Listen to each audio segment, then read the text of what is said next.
from that point on that the sort of the brothers generation begins to have the recognition, visibility, and effective control over things that allows them to do the kinds of things they want. The brothers were anxious to have the money, unlike their father, for whom the money had been associated with such evil, fraught with such peril.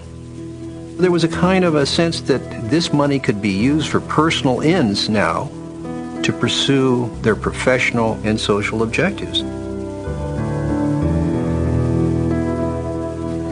John D. III continued to run the family philanthropies, but was emerging from his father's shadow through his work in population control and U.S.-Asia relations.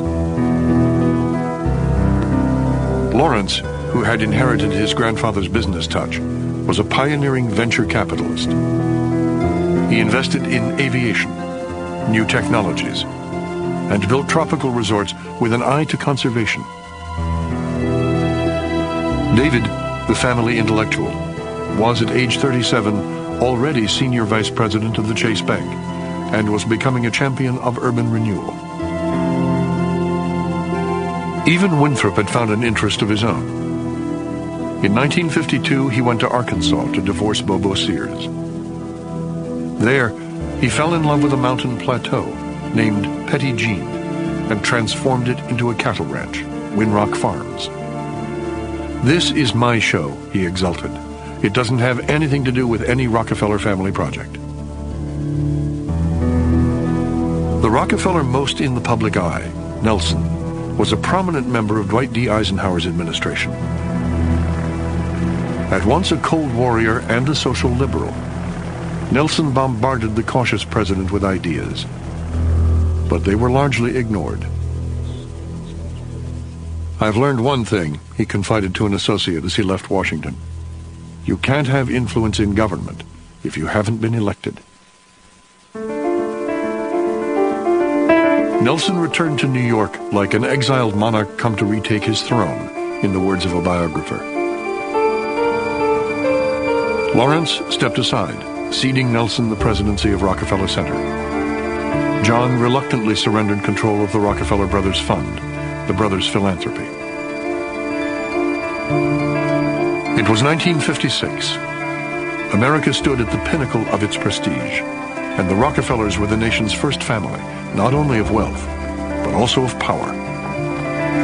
If there was an establishment in America in the 50s, it was these Rockefeller brothers. These young men have taken their place as these absolutely unique members of a unique family. They're, in some sense, the very tip of this kind of the American century, the American experience, this optimism that buoys America in the post-war era.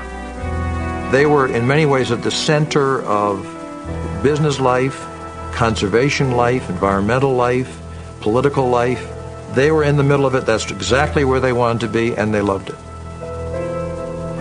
50 years after Ida Tarbell's scathing attack on John D. Rockefeller Sr. in McClure's magazine, Fortune magazine published a glowing profile of his grandchildren. Each brother was said to be worth upwards of $100 million. But more important than their wealth, Fortune argued, was the vast social empire which the brothers commanded. From their headquarters in Midtown Manhattan, their influence reached into every sphere. Over the years, through the Rockefeller philanthropic enterprises, charities, support of science, their business enterprises, a web had developed which spread out and was interconnected with practically every center of power in our country and abroad as well. So this was the real strength and power of the family, going well beyond money alone. Sometimes they would joke about it. They say, well, David gets Europe, Nelson is going to have Latin America, and John D. III gets Asia, and then they make some joke about what Winthrop got, which would be something like Arkansas. But nonetheless, there was something really behind the joke. Sheer diversity and excellence of intent, Fortune rhapsodized, set these young men apart as the most unusual brothers of their generation. So when Father read this article, he was quite overwhelmed. And he wrote us this extraordinary letter. He capsulized it by saying, I used to be known as the son of my father. From now on, I'll be known as the father of my sons. To Junior, his first child was less a source of pride. At age 53, now on her third marriage, Babs continued to rebel. She refuses to give money to charities. And Junior knows this because he checks over her income tax reports and complains to her that she is not giving money away. Bab's attitude is really essentially one of, so what? I get to do what I want now. Babs seemed to reject the family's mission of public service. Her brother Nelson was about to take it in a whole new direction.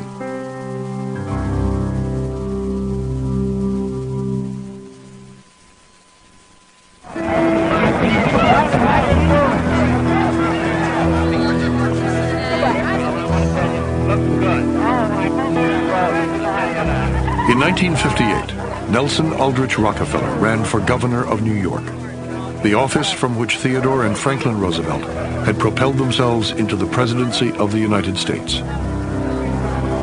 For a family that had repeatedly been hurt by public criticism, it was a step fraught with peril. My great-grandfather was attacked over an extended period of time by journalists. So, in that sense, this was a dangerous, unpredictable world out there. And the best thing to do was stay away from it, not provoke it. I think Nelson's own very extrovert personality and then going into politics brought the family more into the public eye than they'd ever been really comfortable with before, and created some tension in the family, because if one person goes public to that extent, in a certain sense, they bring everybody else with them. The brothers put aside their apprehensions and backed Nelson's entry into politics. The brothers all collaborate in his first political campaign. They all contribute. John D. III is a little reluctant, but, who is he, really? He's the bypassed first son, How can he prescribe policy for this generation?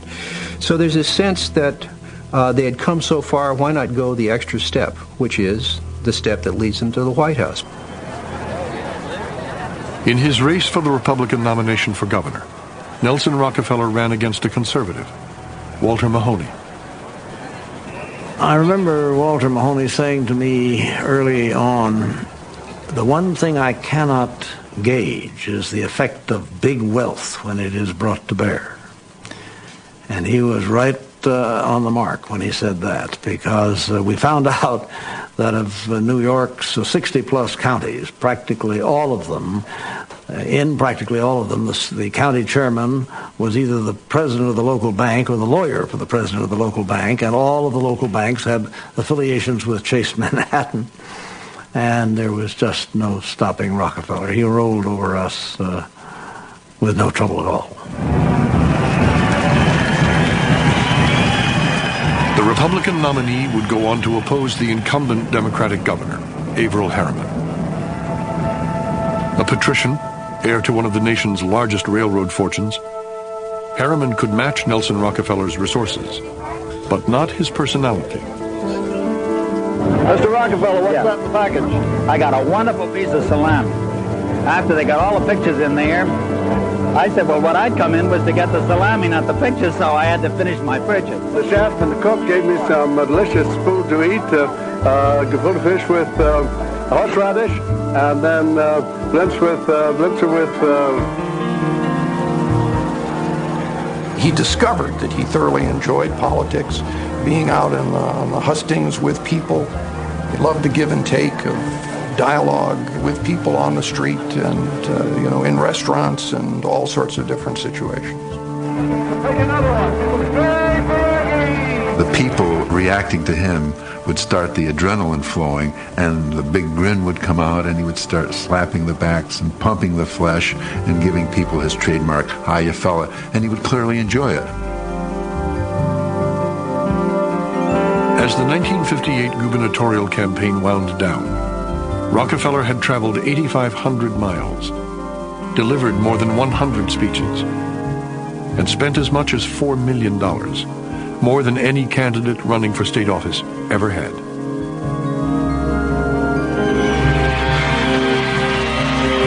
At a GOP campaign headquarters in New York City, it's Nelson A. Rockefeller, who is the Empire State's governor-elect, the winner by 560,000 votes over Averell Harriman, seeking a second term.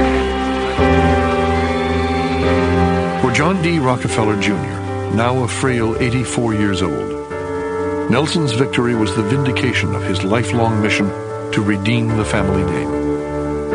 The fact that Nelson had been elected was a sign to him that the people of the United States had, in fact, fully accepted the Rockefellers, in spite of the early history of the family.